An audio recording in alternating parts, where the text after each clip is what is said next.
Today's topic is about role of bone scan in a child with painful limb. So, differential diagnosis for young children who present with painful limb are many. So, imaging studies, including skeletal scintigraphy, are often necessary to reach the correct diagnosis. Imaging is particularly valuable in toddlers who cannot clearly describe their symptoms, provide a reliable history, or cooperate fully with a physical exam. It is also helpful in older children as the pain they report may be referred and may not accurately indicate the source of the problem. Because acute osteomyelitis is a major concern in children with limping, referred for skeletal scintigraphy, a three-phase study is generally recommended. For this procedure, 7.4 mbq per kilogram of technetium methylene diphosphonate is administered. A radionuclide angiogram is recorded at 1 minute at 1 frame per second for 60 seconds on a 128 into 128 matrix. Immediately afterward, a tissue phase is taken at 5 minutes. Then, since symptoms are often poorly localized, the entire lower extremities and pelvis are usually imaged during this phase. Skeletal phase images of the entire body are obtained 4 hours after radionuclide administration using high or ultra high resolution collimators, as lower resolution collimators are avoided due to small size of structures being studied. Images of each skeletal region are captured for the same duration required for a 5 lakh count anterior thoracic image. If the extremities are not well visualized, additional 3 lakh count images are obtained. Care is taken to position the extremities symmetrically with the faces perpendicular to the detector, and the urinary bladder should be emptied prior to pelvic imaging. Higher resolution may sometimes be required, which is best achieved with pinhole collimation.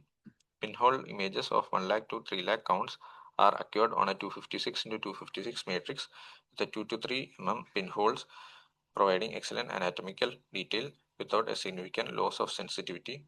SPECT is performed when 3D lesion localization or higher contrast is beneficial, particularly for detecting focal abnormalities of the spine and pelvis.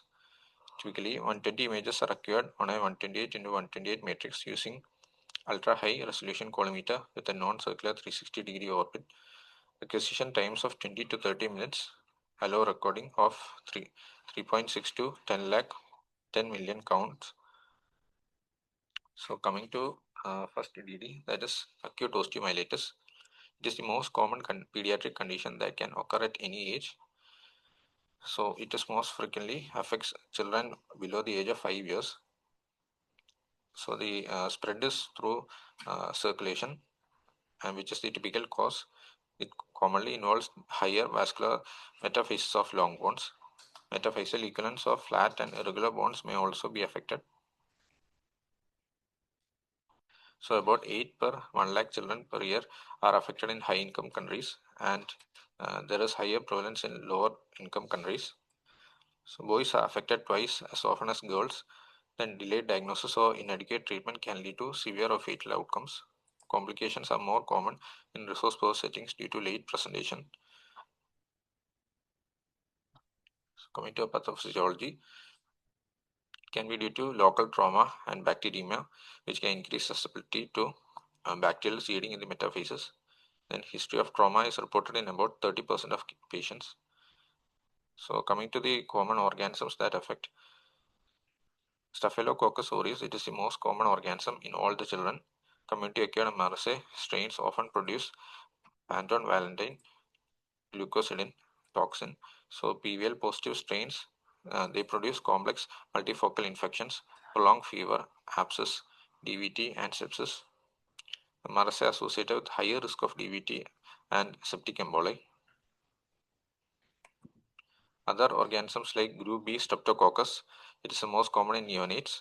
Then Kingella kingae, increasingly common in young children less than 4 years. And Pseudomonas aeruginosa, it is linked to direct puncture of wounds of foot. And Haemophilus influenzae, it is now rare due to vaccinations mostly in developed countries. Then Mycobacterium tuberculosis, children more likely to have extrapulmonary involvement. Then biopsy with acid-fast stains and culture is diagnostic. Salmonella species, it is common in patients with sickle cell disease. So coming to examination, on local examination there is tenderness, visible redness and swelling around a long bone, more often in leg than in arm. In calcaneal osteomyelitis, it may proceed insidiously and there may be delay in seeking treatment. And when it is spinal, it is characterized by back pain and sacral. There will be pain on digital rectal examination. So coming to common sites, most common sites is femur, which account for 22 to 23 to 29%, followed by tibia, 19 to 26%. Then all the other long bones. So in the pelvis, infection often involves bones near the sacroiliac joints, symphysis pubis, ischopubic synchondrosis, and triradiate cartilages. Coming to radiographic findings in acute osteomyelitis, X-rays show osteolytic lesion of the proximal metaphysis of the left femur, which can be seen here denoted by an arrow. In MRI, that is in T1 weighted images, it shows a metaphyseal fluid collection with surrounding edema, and in T1 weighted spur image, there is enhancing fluid component. So typical bone changes, that is radiolucencies, periosteal new bone, may appear in 1 week after the infection onset. Early findings like soft tissue swelling, subcutaneous edema are not specific and inconsistently present. Radiographs within the first week are mainly helpful to exclude other conditions that mimic osteomyelitis. A poor symptom localization may lead to imaging that misses the infection site. So coming to bone scintigraphy, the sensitivity and specificity is approximately 95%. Radionuclide angiographic and tissue phases images of acute osteomyelitis reveal regionally increased tracer delivery and localization, and skeletal phase images demonstrate focally increased tracer localization in an infected bone. Acute osteomyelitis occasionally involves multiple skeletal sites in children. Poor symptom localization and differential diagnostic considerations requires that skeletal scintigraphy include the whole body and not be confined to a single anatomical area. False negatives are unusual but may occur in transitional period from decreased to increased localization. So this is an image of a acute osteomyelitis in a 2-year-old child. So first in the radionuclide angiographic phase, we can see increased activity in the left proximal tibial region. So in the coming to a tissue phase and skeletal phase also, there is increased tracer activity. And the high resolution and pinhole collimeter shows increased tracer localization in the left proximal tibial metaphysis. So there is absence of tracer localization in the tarsal naviculars, which have not yet begun ossification. So this first image is an example of a 11-year-old patient with osteomyelitis of the left femur. So there is intense radiotracer uptake in the lower aspect of left femur, including the epiphyseal, metaphyseal, and diaphyseal regions. Second image shows a 10-year-old patient with osteomyelitis of right tibia. So there is focal photopenia at the upper third of the right tibia without any increased uptake. So coming to cold osteomyelitis, it is an infrequently encountered pattern of decreased tracer localization, sometimes referred to as cold osteomyelitis. This may occur in infection when there is impaired tracer delivery due to occlusion of the regional microcirculation and relatively little osteoblastic repair. There is decreased tracer localization that may be encountered later secondary to regional laminate, resulting from a subperiosteal collection or a joint effusion. So in this image, we can see bone scan in a right foot osteomyelitis in a 6-year-old child. The cold area corresponds to navicular bone of the right foot. The previous image also we can see in the second image there is focal photopenia at the upper third of right tibia, which is suggestive of cold osteomyelitis. This is an example of a 11-year-old patient with osteomyelitis of right femur.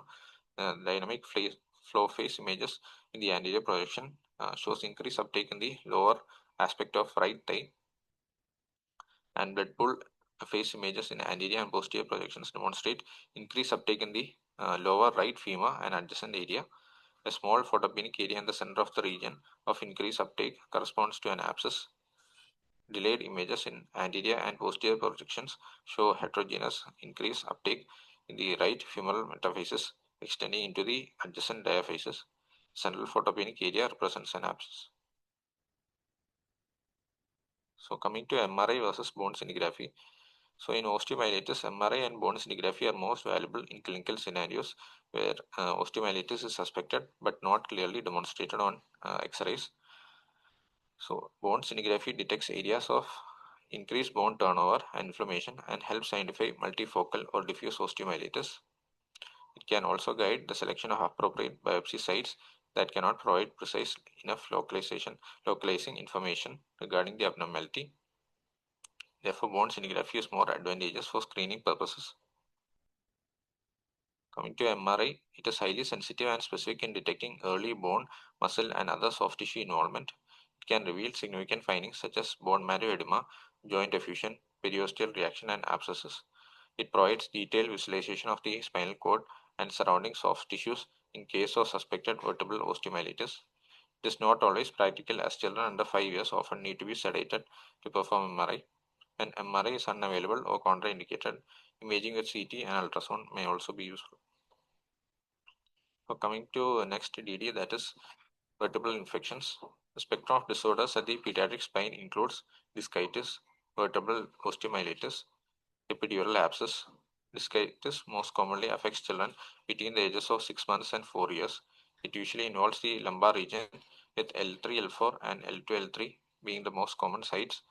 Symptoms are notoriously non-specific and limping is a frequent presenting complaint. Hematological evaluation shows an elevated ESR and mild leukocytosis. Radiographic evidence of disc space narrowing with or without erosion of adjacent end plates may not appear until 2 to 7 weeks after the symptoms onset. Skeletal scintigraphy allows earlier diagnosis, typically becoming abnormal after symptoms have started presenting for more than 7 days. It is especially useful when symptoms are non-specific or referred. In vertebral osteomyelitis, the affected vertebral body may eventually lose height. Clinically, the presentation is similar to that of discitis. A characteristic scintigraphic finding is increased radionuclide localization involving the vertebral end plates and adjacent vertebral bodies. Skeletal scintigraphy usually shows increased radionuclide uptake in a single vertebra, though the pattern may mimic discitis. SPECT imaging improves the sensitivity of scintigraphy for diagnosing discitis and vertebral osteomyelitis. So in this image, we can see a 14-year-old girl who presented with back pain. Bone scan reveal intervertebral disc activity at level T12 to L1, extending to adjacent vertebral end plates. This finding was later was consistent with discitis.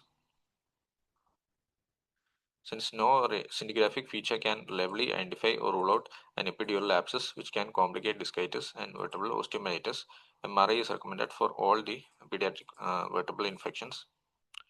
It's also another example of discitis. Anterior and posterior images show increased tracer localization involving L3 and L4 vertebrae of an 18-month girl.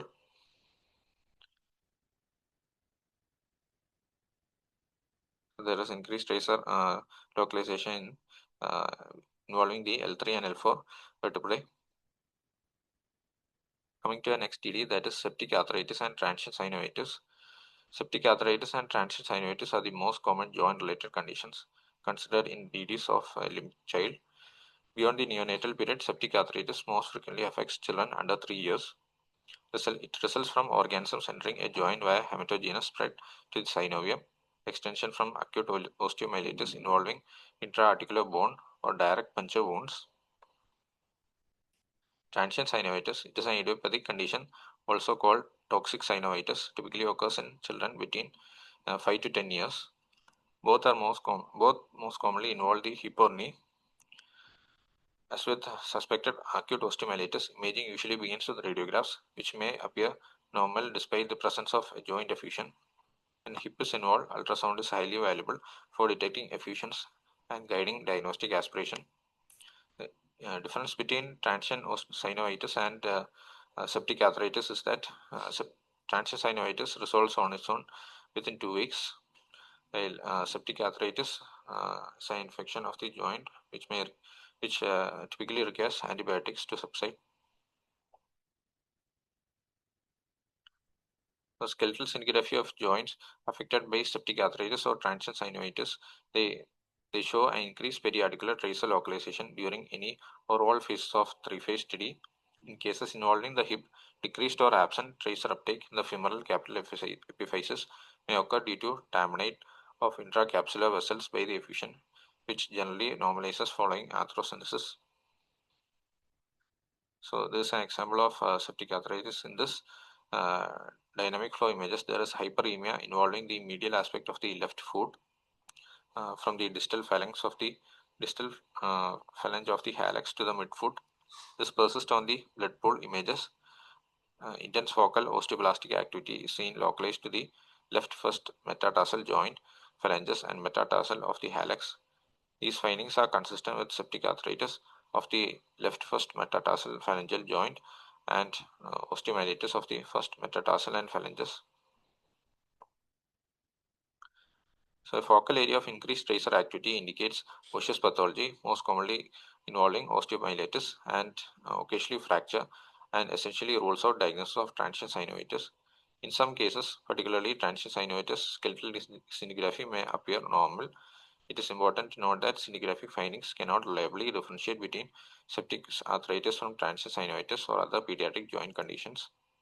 Analysis of joint fluid for WBCs and organisms are necessary to distinguish between infectious and non-infectious causes. So this is an example of transient synovitis with tamponade. Anterior high-resolution planar imaging of 4-year-old with a left hip effusion shows asymmetrically decreased to absent tracer uptake in the left femoral capital epiphysis. Pinhole imaging demonstrates that tracer localization in the left femoral capital epiphysis is reduced compared with the normal uptake on the contralateral side. Coming to our next DD, that is leg-calve Perthes disease. So Perthes disease is an idiopathic avian of the immature femoral capital epiphysis, most commonly involved 5 and 8 in ages between 5 and 8 years. So it is typically unilateral, though it is bilateral in just over 10% of cases and most frequently affects white male children. Limping is the most common symptom, and pain may be localized to the affected hip or referred to the thigh or knee. In most cases, the clinical presentation is insidious, and radiographs may show small sclerotic or fragmented epiphysis. However, radiographs are also obtained before these changes appear. In such cases, when symptoms are poorly localized and hip radiographs are not performed, skeletal scintigraphy is highly valuable. The earliest scintigraphic finding is absent radionuclide localization in the femoral capital epiphysis, best seen with pinhole magnification, which can precede radiographic changes by 4 to 6 weeks. So in this, we can see a photon division area on bone scan. That is, so the first image, it is typically the radiography. The changes in the bone scan typically appears 7 to 10 days after the ischemic insult. This is subsequently followed by increased tracer uptake due to revascularization and repair occurring over weeks to months.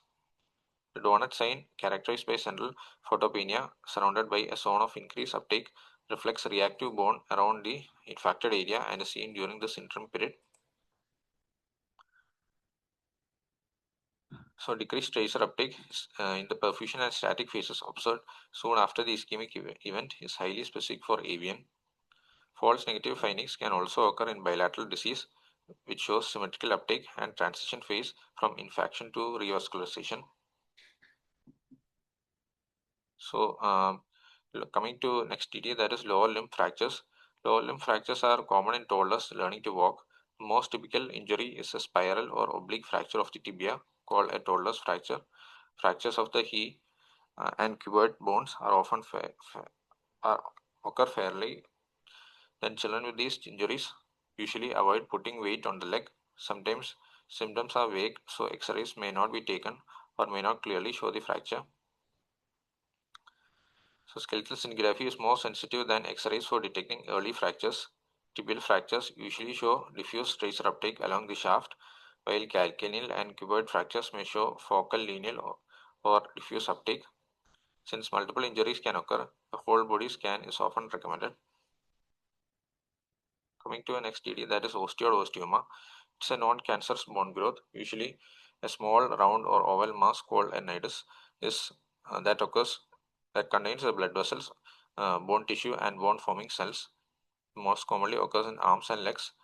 They often cause pain that improves dramatically with aspirin or similar medicines and are usually seen in teenagers and young adults. However, they can occur in children under 6 years where diagnosis is harder because symptoms may be just limping or pain in another area. X-rays usually detect them, but small or subtle cases can be missed. Cell scintigraphy is nearly 100% sensitive for detecting osteomas.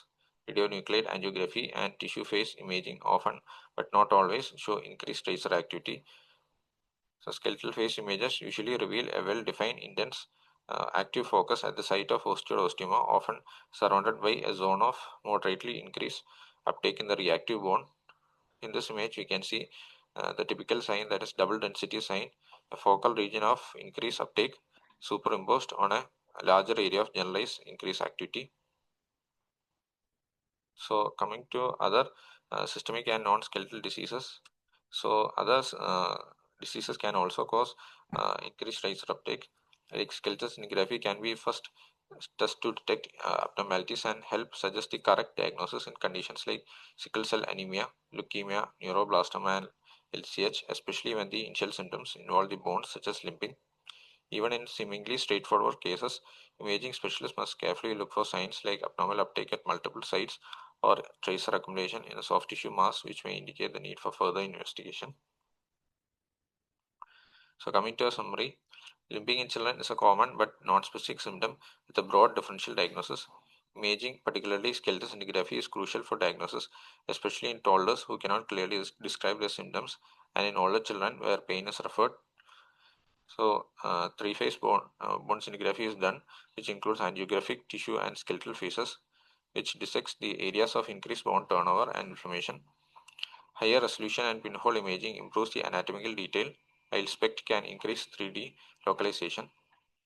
It is useful for detecting multifocal disease, guiding biopsies, and differentiating osteomyelitis from other conditions. So coming to the conditions, acute osteomyelitis, it is most common in children less than 5 years, usually by hematogenous spread, and affects the metaphysis of long bones. Common organisms are Staphylococcus aureus, Kingella kingiae, and group B Streptococcus. Radiographs are often normal early, then MRI and bone scintigraphy are more sensitive.